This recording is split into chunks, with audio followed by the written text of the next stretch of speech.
Imagine a secret mission, meticulously planned by the most powerful intelligence agency in the world, designed to change the course of history. Now imagine that entire operation collapsing in just 72 hours. Not due to overwhelming enemy force, but a cascade of errors so profound, it would be forever branded as the perfect failure. This isn't fiction. This is the chilling true story of the Bay of Pigs invasion. In April 1961, the United States launched a covert operation aimed at overthrowing Fidel Castro's communist regime in Cuba.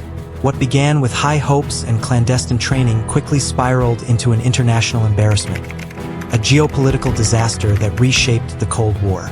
By the end of this video, you'll understand how a series of unbelievable miscalculations, ignored warnings, and a shocking lack of communication led to one of America's most spectacular intelligence failures. But what truly went wrong in those critical 72 hours that sealed its fate? The story begins not with Kennedy, but with President Dwight D. Eisenhower. Alarmed by Fidel Castro's rise to power in Cuba, his nationalization of American assets, and his growing ties with the Soviet Union, Eisenhower authorized the CIA to begin training a force of Cuban exiles. The goal was simple: invade Cuba, spark a popular uprising, and depose Castro. This was Operation Zapata, a plan shrouded in secrecy, yet destined for public humiliation. By the time John F. Kennedy took office in January 1961, the plan was well underway. Kennedy, a staunch anti-communist, inherited the operation and, despite his reservations, gave it the green light. He was under immense pressure to appear tough on communism, having criticized the Eisenhower administration for allowing Castro to flourish. But did he truly grasp the inherent flaws in the plan he was about to unleash? The first cracks in Operation Zapata appeared even before the invasion force set sail. The CIA's strategy relied heavily on destroying Castro's small air force on the ground with preemptive airstrikes. On April 15th, B-26 bombers, disguised with Cuban markings, attacked 3 airfields.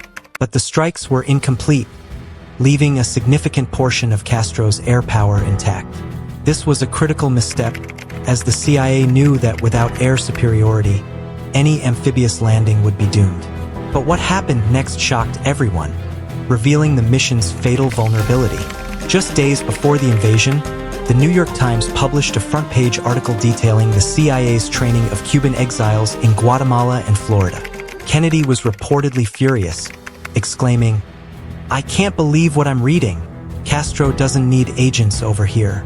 All he has to do is read our papers." The element of surprise, crucial for any covert operation, was gone. Yet, neither the CIA nor the White House called off the mission. Why did this decision, or lack thereof, change everything? On April 17, 1961, the 1,400 Cuban exiles of Brigade 2506 landed at Playa Girón and Playa Larga in the Bay of Pigs. From the very beginning, everything that could go wrong did. CIA analysts, reviewing reconnaissance photos, had somehow mistaken treacherous coral reefs for harmless seaweed. Landing crafts carrying vital equipment and troops became hopelessly stuck, turning the invasion into a chaotic mess before it even properly began. Adding to the calamity, a frogman's signal light accidentally flickered offshore, immediately alerting nearby Cuban militia. The element of surprise, already compromised by the newspaper leak, was now completely shattered. Castro's forces were ready.